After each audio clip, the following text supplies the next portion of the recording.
We are here protesting in front of the governor's office. These are police officers.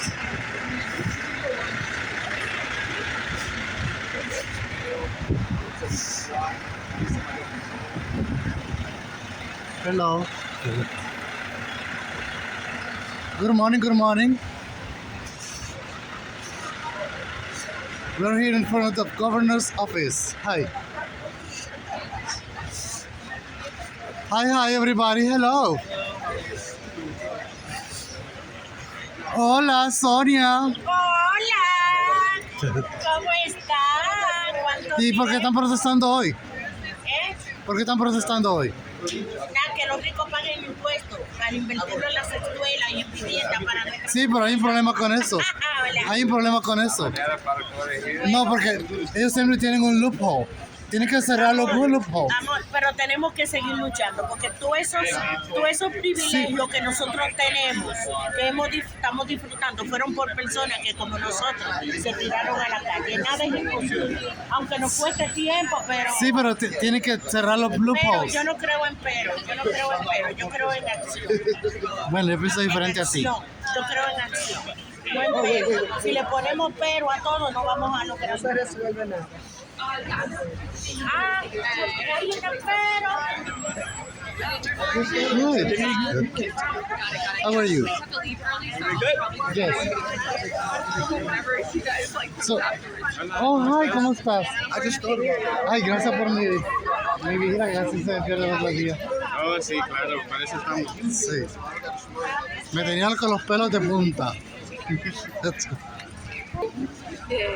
Sí, No sé cómo se llama. Está bueno. el Selfie stick. Selfie stick. There we go.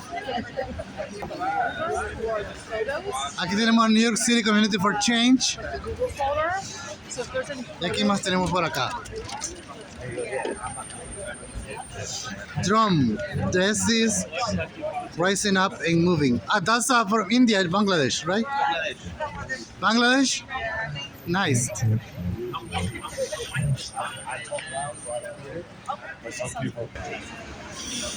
We are here on New York City on the governor's office building. As you see, New York City bus and all the media.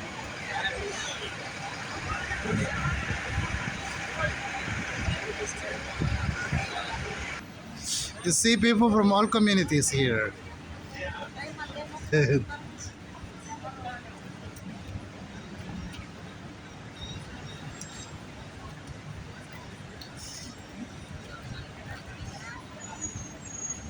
Yeah, one more.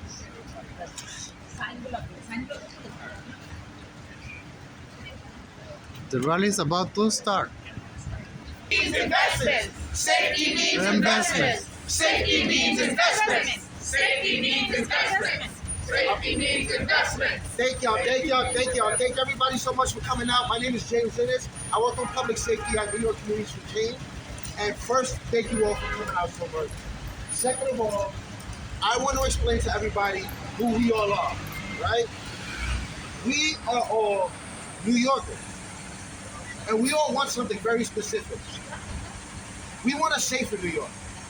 We want a fairer New York. We want a healthier New York. And we want a happier New York. We want the things that everybody else wants, but not everybody else can get. We want stable housing, good schools, good jobs, safe streets, affordable health care, and the peace and comfort to pursue our dreams. And I know y'all are thinking, everybody wants those things, right? But the difference between us and everybody else is we want those things for everybody, for every New Yorker, not just some New Yorkers. Because this is not a battle between justice and public safety as some legislators are framing it in the media, right? This battle is actually between us and redefining public safety in the public sphere so that it includes all New Yorkers and all Americans. That's what we are here for, and that's who we are. Yeah. Everybody deserves to be safe, and lawmakers must make deep investments and sweeping policy changes to improve public community safety and not double down on a system of injustice that perpetuates poverty, inequity, despair, which are all the conditions and the foundations that lead to insecurity and then violence. We can't follow Governor Hochul, whose office we're in front of right now, by the way. We can't follow her down a path of bail rollbacks, mass jailing, mass inequality, down to mass desperation, right? We want everybody to be healthy, we want everybody to be safe, and we want everybody to thrive. What do we actually want? We want a housing first model. We want affordable housing. We want supportive housing, re-entry housing. We want good cause. We want housing vouchers. We want housing. We don't want warehousing of us, right? We want a safety net for all workers in New York, for immigrants, for freelancers, for gig workers, for re-entry workers. We want the unemployment bridge program. We want mental health first responders and mobile crisis response teams. We want treatment, not jail. We want to end overdose, not criminalize it. We want to stop cycles of violence. We want to support victims, and we don't want to exploit them for narratives and things like that. We want things like the fair access to victim compensation bill. These sound like a bunch of demands I just said, but in all actuality, this was a list of solutions. Because another difference between us and them, we see problems and we bring solutions. But what we actually need are politicians and legislators to support our solutions, to actually make our communities safe. Because the last point I want to leave everybody with is the safest communities have the greatest resources, not the highest arrest rates, all right? Resources are the key to public safety, not mass incarceration, which is all, at the end of the day, racist and just an extension from the racist and unfair and ineffective war on drugs, right? Those are the things that make us different from them. And those are the things we are out here fighting for right now, and we are not gonna stop until we get those things. So I thank y'all for listening to me, and I'm gonna bring up the first speaker right now. So everybody just make some noise for my friend, Lucas Perez from Brooklyn, New York. I'm using the mic. Can you hear me? Yeah. Much better. Check my check. All right. Greetings. My name is Lucas Perez. I'm from the Bronx, Puerto Rico. I'm a member leader in Brooklyn, New York's Homelessness Union. And actually, this month, about 3 years ago, is the first time I heard a vocal and this type of thing, advocacy, activism.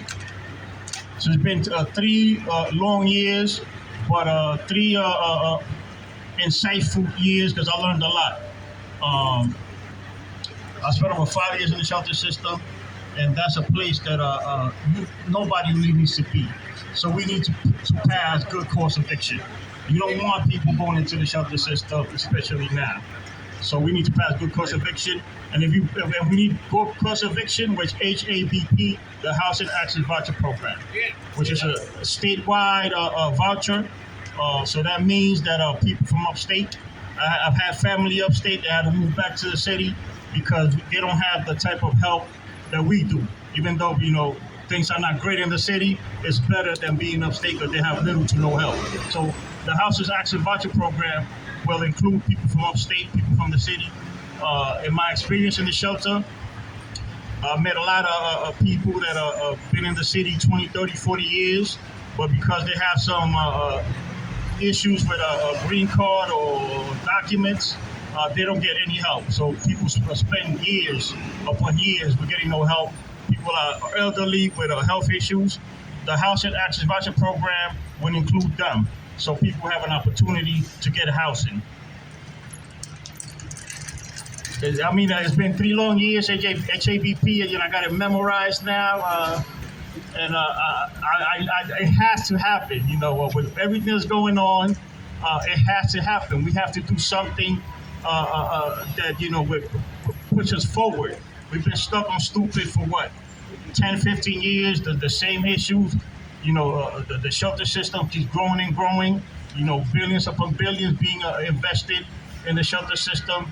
Let's do something that will help people get out of the shelter. So I'll keep it short. Just a good course of eviction, HABP, Housing Access Budget Program. Thank you much.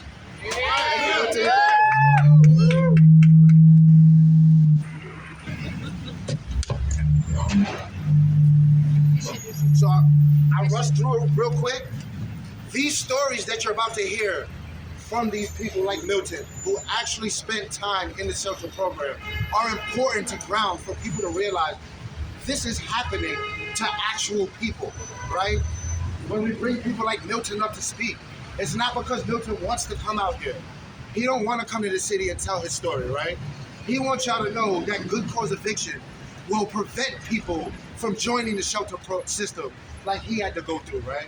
That the Housing Access Voucher Program will assist people to getting into houses of their own and help public safety, right? Help them, put them on a path to thriving, right? That's what these type of programs are for. So when these people come up and speak, I want everybody to really listen to what they're saying, because these are actual stories of actual people going through these actual things, all right? So next up, I'm gonna bring out Lauren Valez. She's from a corporation for supportive housing. Give it up for everybody. Gloria Valles.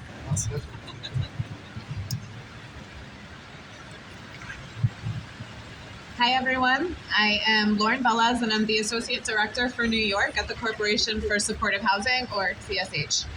CSH is a national nonprofit that works with communities nationwide to design and implement supportive housing solutions to address homelessness. Supportive housing targets people with serious mental illness and significant homeless histories, and by pairing permanently affordable housing units with individualized voluntary services, our community's most vulnerable and complex individuals and families are able to achieve long-term stability. We know that safe housing is the building block upon which other mitigating factors and root causes that lead to homelessness and threaten stability can be dealt with. By eliminating barriers to housing access and supporting people through life transitions, we can get more New Yorkers out of shelter, off the streets, and help them stay in housing long-term. Supportive housing works with all populations, since the services are tailored to each individual. Individuals, families, older adults, people coming out of jail and prison, and people impacted by mental illness and substance use, all of these populations benefit from supportive housing interventions. As we see growing rates of homelessness in our state and an increase in older adults coming into homelessness, we know that supportive housing is the answer. It improves the lives of tenants, and it increases public safety by creating safer, more robust, and more inclusive communities. To do this work properly, though, we need investments. We need to make sure that supportive housing is prioritized and funded in a way that allows us to provide substantive services and subsidy dollars. CSH supports the New York State priorities that have been outlined by the Supportive Housing Network of New York. And we want to see an increase in operations and service-based funding for the Empire State Supportive Housing Initiative from $25,000 to $35,000 annually per unit, with a 2% escalator built in each year. We want to see a $143 million infusion into New York State Supportive Housing Program to increase services dollars, and a $50 million investment towards the preservation of supportive housing units to ensure that we can keep those units in place and maintain the conditions in a way that ensures tenants can live with dignity. We'd also like to see increased funding and expansion of programs like Justice Involved Supportive Housing, or JISH, which sets aside units for those coming home from jail and prison. A recent report that my team authored estimated conservatively that over 2,500 people a year in Rikers have a serious mental illness and will be homeless upon discharge. Supportive housing can help ensure that these New Yorkers can access housing and services that can help them rebuild their lives versus getting caught in a cycle of carceral and emergency systems. Continuing to let our most vulnerable New Yorkers flounder, cycling in and out of crisis systems, cannot be an option. when we have a solution right in front of us. Not only will investing in housing lead to long-term cost savings for the public, it will increase public safety, reduce recidivism to jail, prison, and homelessness, and will give people a chance to lead full and dignified lives, something every New Yorker deserves. Thank you.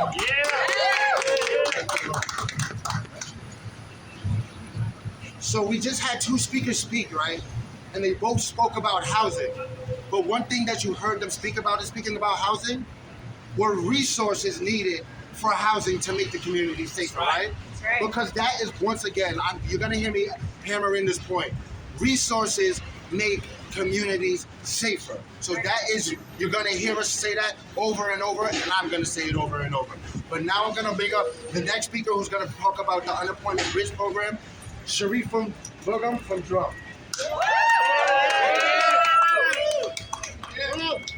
Bangladesh. Hi everyone. I want to give a short brief about Sharifun Begum. Sharifun Begum is a member and leader for Drum Bronx base, and she is actively work with Excluded Worker Fund, Unemployment Bridge, and she is an active member of Housing Justice Committee, our Bronx committee base, Drum Housing Justice Committee, and she is an excluded worker. So she wants to talk about her own life, how it's impact, and what actually we need for our public security. She will speak in Bangla, and I will try to interpret her speech. Oh, beautiful. আমার নাম শরীফুন Nahar Begum.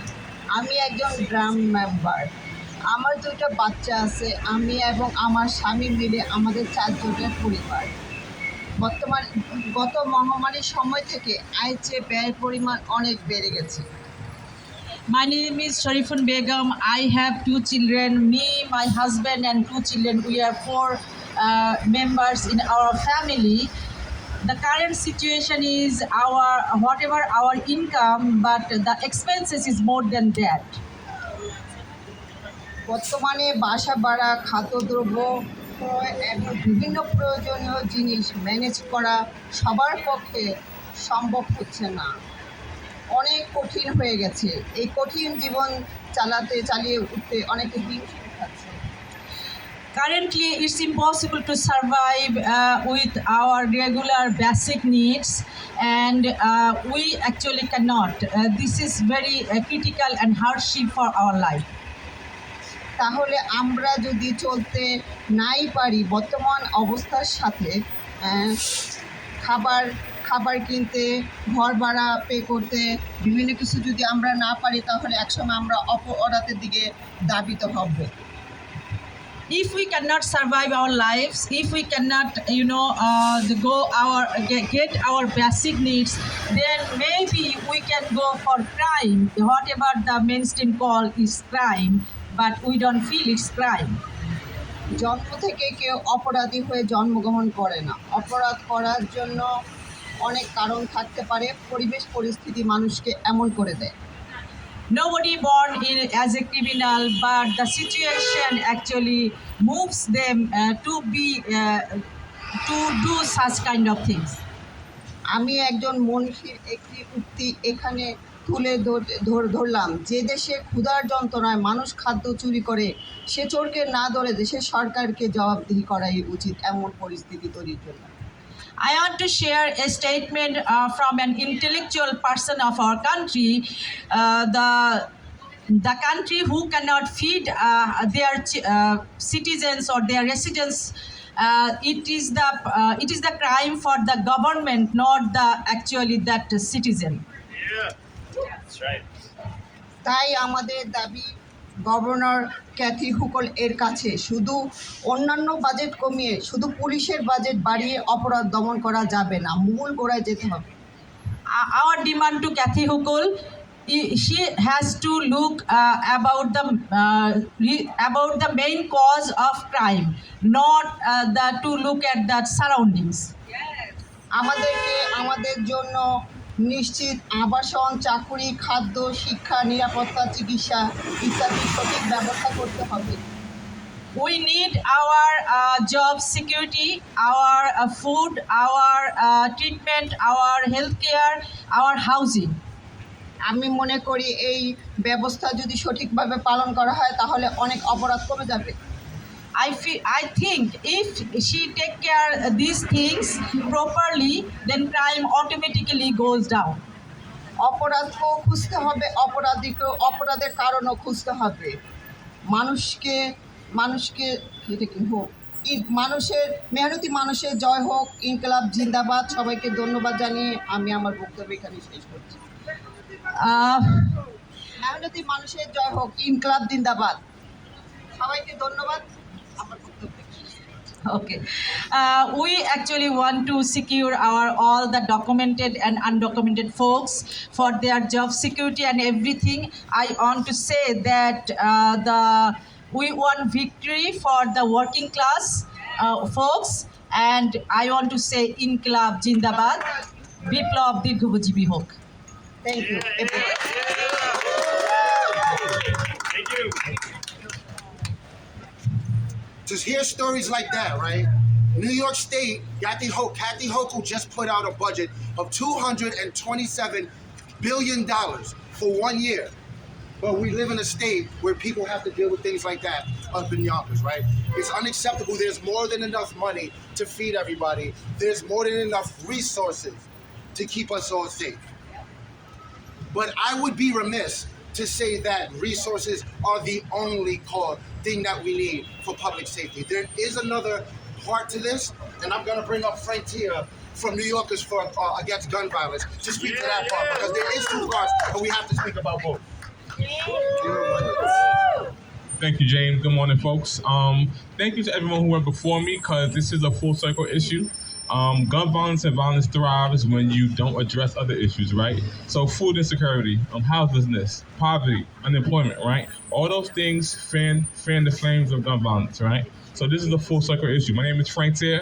I'm a program director at New Yorkers Against Gun Violence, where we advocate for bills that will make New York City safer for all of us. I also work in schools throughout New York City, where we work with the most marginalized communities, and our goal is to harness their inner advocates and make them aware and show them that they have power in their voices, right?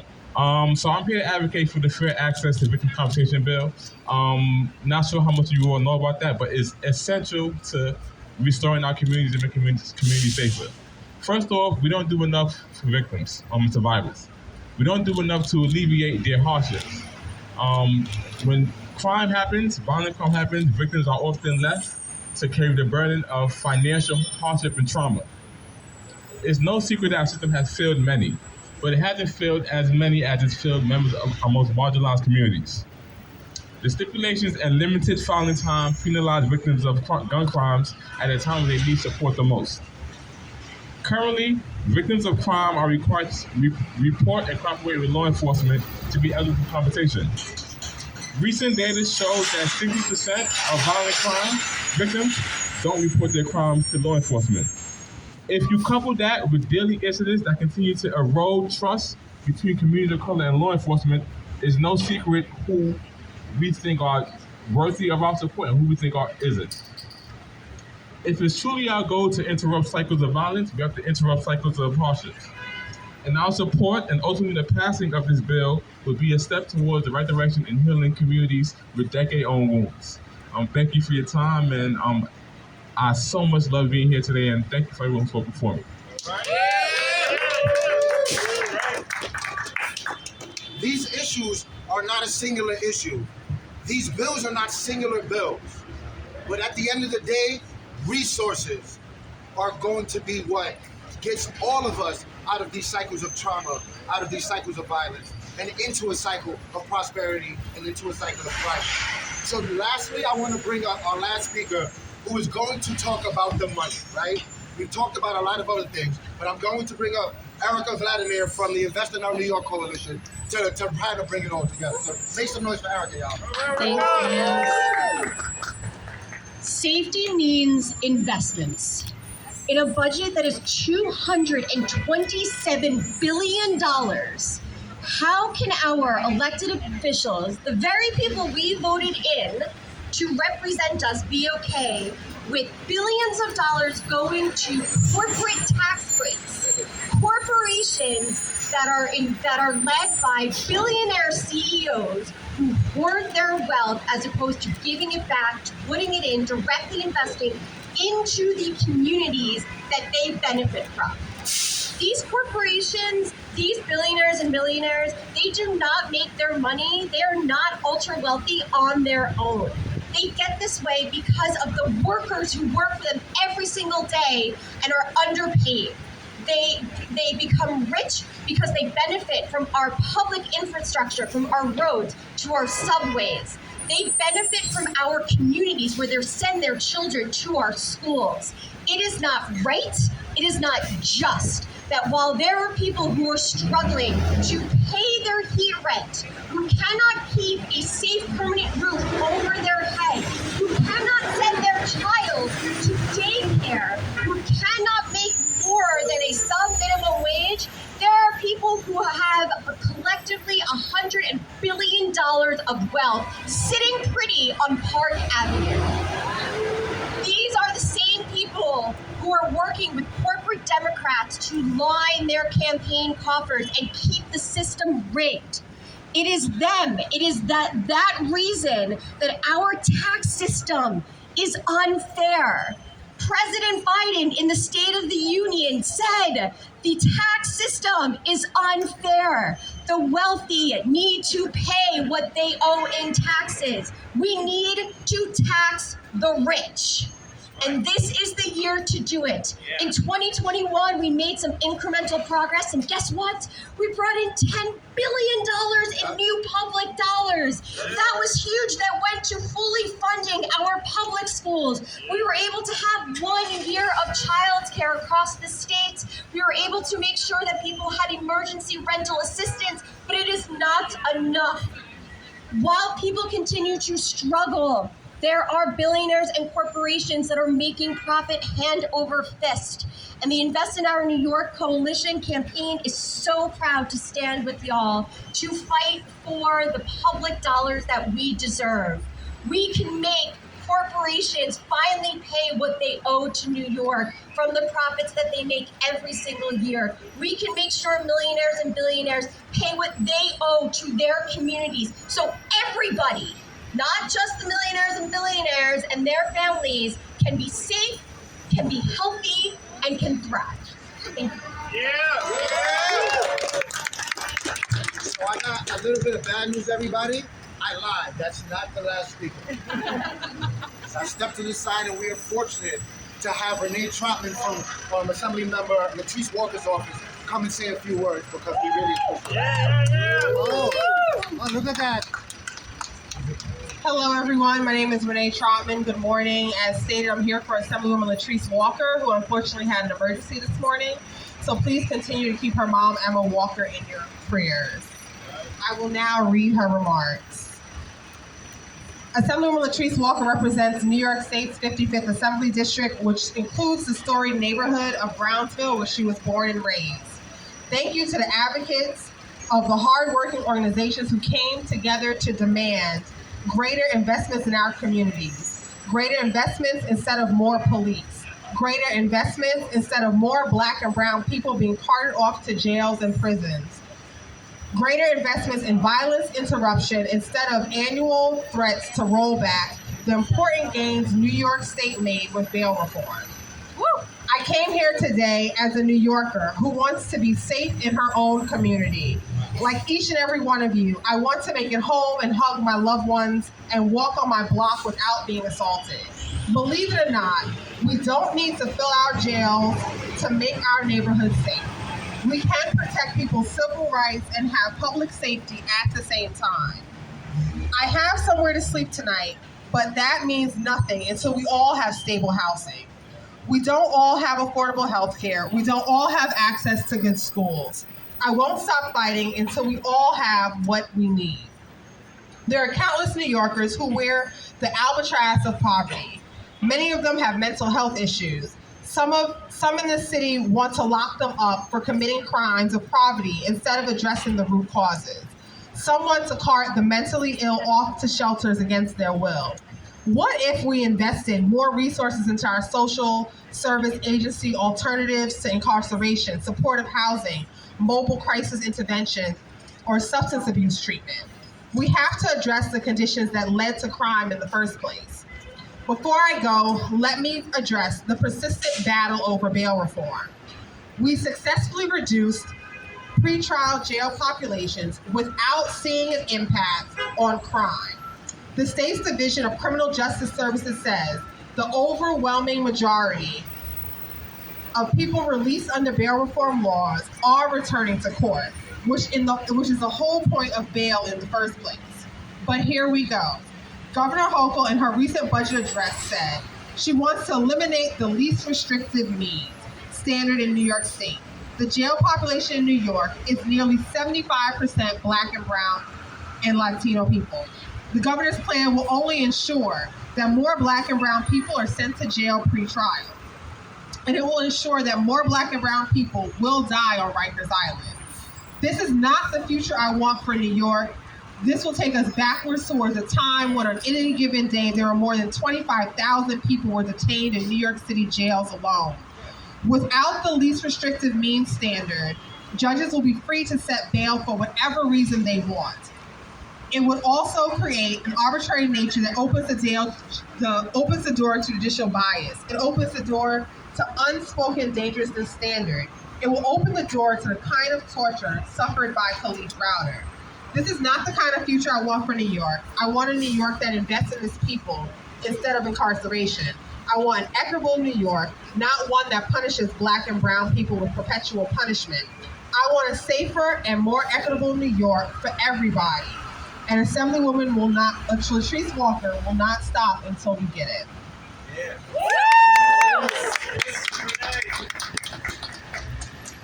And just to echo off of that, we are out here because we stand against Governor Hochul's budget.